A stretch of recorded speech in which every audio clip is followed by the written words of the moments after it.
a hike with the achievement of making a picnic with your friends. I think that's something I do. I love it. Now that we've gotten to know some of the what in your journey and how it looked, I want to hear more about the why. So why did you start the mentor method? Yeah, so a couple of reasons. Personally, I'm first generation American from the Congo, and I saw early on the power of the intersection of technology and mentorship on not just my parents' lives, but the lives that we as their children were able to live because of that, right? Like I saw my parents advance in their careers a lot faster once they started tapping into, the power of technology and everything else in the late 80s, early 90s. But in my own career, I signed up for corporate mentorship programs every opportunity I could. I'm from DC, so the majority of my career has been in defense contracting. And every time I signed up for a corporate mentorship program, I was just matched to the only woman or Black person available because, and it's still relevant now, but oftentimes in corporate mentorship programs, they just match based on external factors such as age, race, gender, and that's not enough to build a meaningful relationship. So, when I was working in management consulting, I was asked to build a program for my team. I needed something for and the team had about 150 people in it. So I Mm. needed something that was scalable, easy to use, and intentional with how they connected everyone after having gone through more bias based matching. And I just didn't see any inclusive mentorship done correctly by software solutions. Looked online, couldn't find anything. And the solutions out there were really clunky, hard to use, and just didn't scale across an organization. So, I built it initially to save myself time and build something that could be impactful for not just myself, but the entire team. But with the mentor method, we've now built it so that leaders can deliver that support without having to sacrifice impact, and their employees can get the right mentors to help them build the careers that they enjoy. This is a philosophy that served us truly from day one, and we've seen just great traction and momentum due to the great resignation and being able to solve that problem for both companies and the employees they're trying to keep. That makes so much sense. Um, I guess I really want to go more into that impact. So, Sure. what is the impact of a good mentorship program for companies?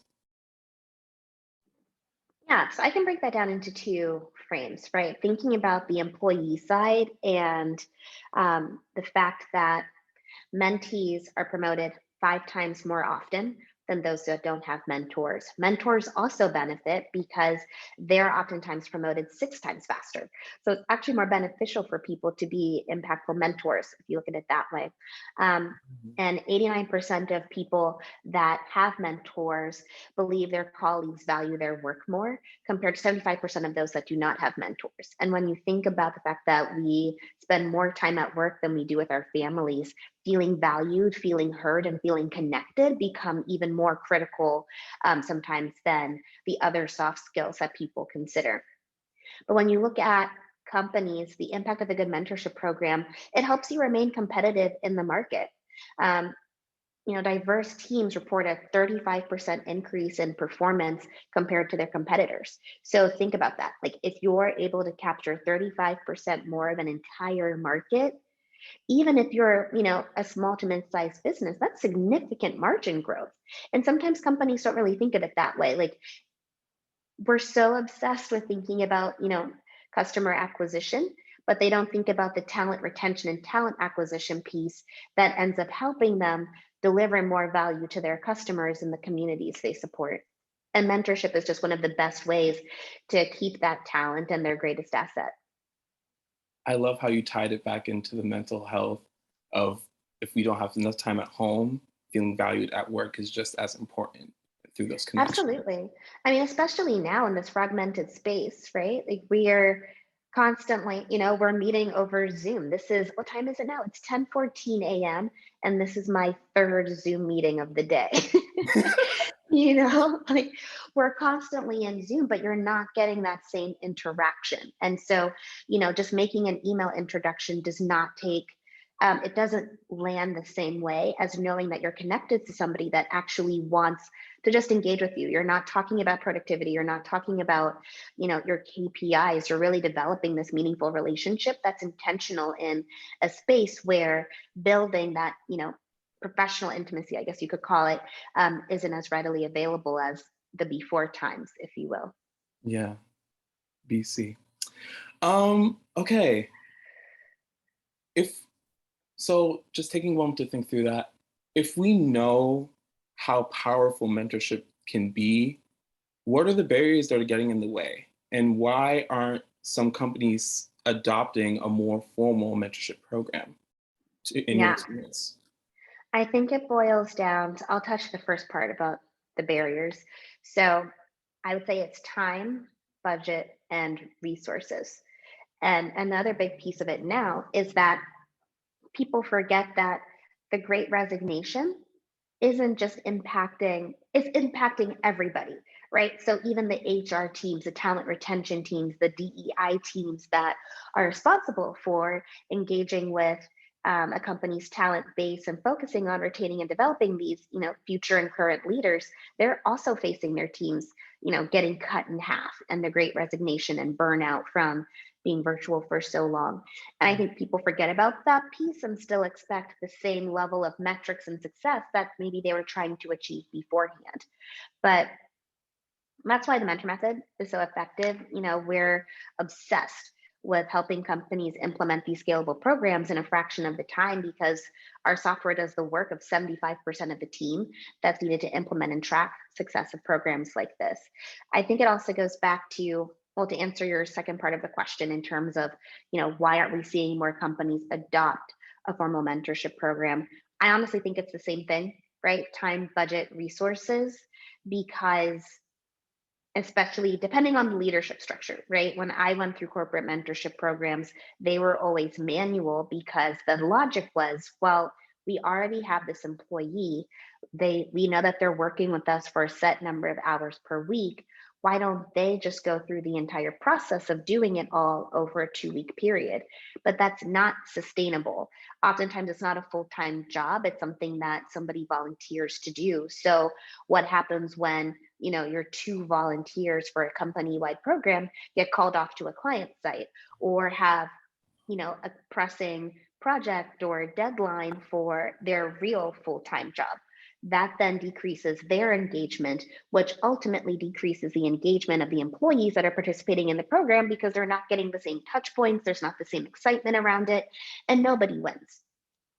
So for companies that are trying to implement this, that is a barrier, the time, budget, and resources, but I think they also need data and reporting and a system to help both the program administrators and the employees stay engaged.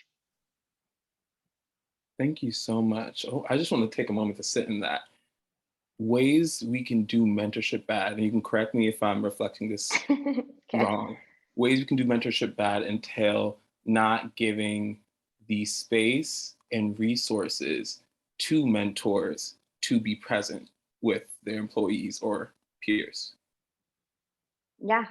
I mean, I have a list if you want to get into how it goes right and wrong, but I think those are great summaries of it. Other ones that I would add in terms of, why it doesn't always work, the manually matching, like we talked about, the expectation of one person leading the entire program operation. So matching, touch points, data collection, all of those pieces that are required for a successful program, talking to every single employee, especially if you're thinking about, larger companies like Amazon and others, that's hundreds of thousands of employees. How is one person going to talk to everybody and get that qualitative and quantitative data on top of their full-time job? Or, even matching, pattern matching for connecting mentees and mentors versus looking at them overall as people for who they are and where they want to go in the future. Mhm. You know, I am one to listen to the people, and the people said they want the list. So we can get into the list. Okay, well, I just went through the how mentorship goes wrong list, Yes. but I can get into the ways that mentorship goes right and what's good, what makes a good Okay. mentorship program. Yeah. Okay. So on the bad side, we talked about the manual matching, we talked about lack of resources, of course, the responsibility for entire program operations. But when a mentorship program is set up for success, you'll see intentionality. So a deep understanding of the company's employees and their needs. Like you'll genuinely see an entrepreneurial approach to understanding the customer, well, in this case, the employee rather, understanding their employees, what their hangups are, what their struggles are, the type of mentorship that would be beneficial for them, because mentorship is never one size fits all. It needs to be customized for their overall experience, and integrate that into a streamlined program with an executive sponsor, a robust budget, and plenty of time to test, iterate, and develop, versus expecting a 100% success score within the first month of your very first program. That's just not realistic. I would also say clear success criteria, enthusiastic mentors with inclusion and leadership training. That's a big one. Just because somebody is in an executive role, let's say, or they have 12 plus years of experience, doesn't mean that they're necessarily ready to be a mentor in the program that you're setting up. So making sure that every leader has inclusive leadership training for women, people of color, LGBTQ plus, and military veterans will help with their interactions with their mentees, and make sure that regardless of who they're matched to, it's a mutually beneficial dynamic. And then also having them get trained on mentorship, make sure that everybody has a benchmark understanding of their roles and responsibilities, because despite, getting up the corporate ladder as fast as they may have done, it doesn't necessarily mean that they know what it takes to be an impactful mentor. And sometimes we think that one automatically goes with the other. Oh, wow. Okay. So we do have a question from the audience asking, how does your method work in organizations that are multi-sectored? Well, to be honest, we built this for cross-functional mentorship. So we end up, that's the typical use case. So let's say, for example, we have a women in tech program with a management consulting company. You'll see them have, women across product, graphic design, engineering, etc. And they're not all within just one division. There may be some in US consulting, there may be some in marketing and sales, there may be some in advisory. And so the real point is to foster meaningful connections across people and not limit them to just the career path they're currently on, because you never know how they'll evolve internal to the company. That's a great question. Thank you for asking. Thank you, Danita. And I know we have limited time, so I'm going to hit you with one more question and see if we can get one more question from the audience. For organizations and leaders that are just getting started, and you touched on this earlier when you answered the previous question for this one, what are some ways management can create opportunities for the next generation of BIPOC leaders? It starts at the top. I would say inclusive leadership, again, going back to training, right? It starts at the top. It's not enough to just hire, junior level BIPOC talent and say that we've done their job. You look at the broken rung, right? We talk about the broken rung on our website, a recent blog post on the advancement of women, but this impacts people of color as well.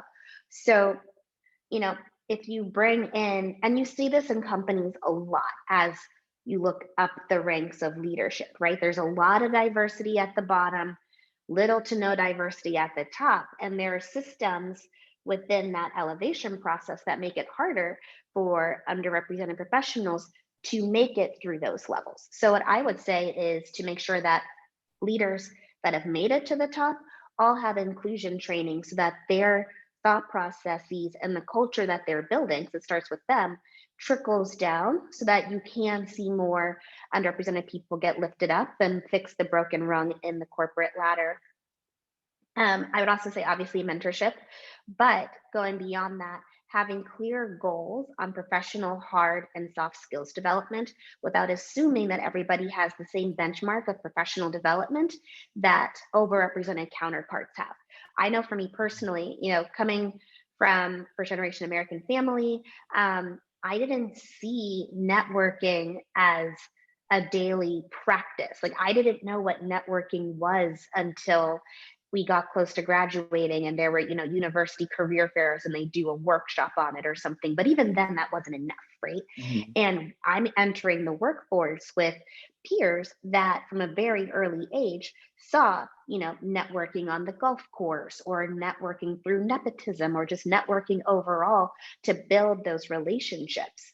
And so, despite us having the same resume, same degree, same GPA, they're already at an advantage that's just assumed everybody has.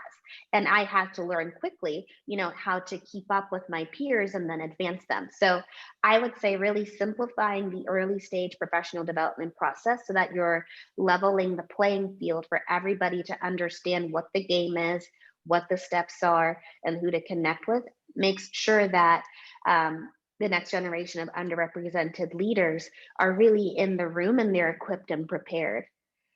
Lastly, I would say make the advancement initiative a company wide operations initiative, not a DEI initiative. Once you label it as a DEI initiative, sometimes companies will say, oh, okay, then it's just this team that should be responsible for it, and it's out of their mind. Once you connect it to their margins, once you connect it to the overall operations and success of the company, because again, talent is the greatest asset, talent is the best conversion rate into customers and scaling, then operations, finance, CTO, CEO can really get bought into the bigger why of enhancing the professional development experience of underrepresented professionals. But until that's done, it just becomes a nice to have, and it's something that is relegated to volunteers or just one department versus multiple departments that have different levels of pool, budget, and also resources. It needs to be embedded into the system of the organization. Thank you so much, Janice, for your time today. Your insight and accomplishments in this field are honestly inspirational, and I'm excited to see more from you in the near future. And I personally want to thank you for being a role model in our community and showing us how resilience and being centered can help you in your pursuit of your dreams. So thank you.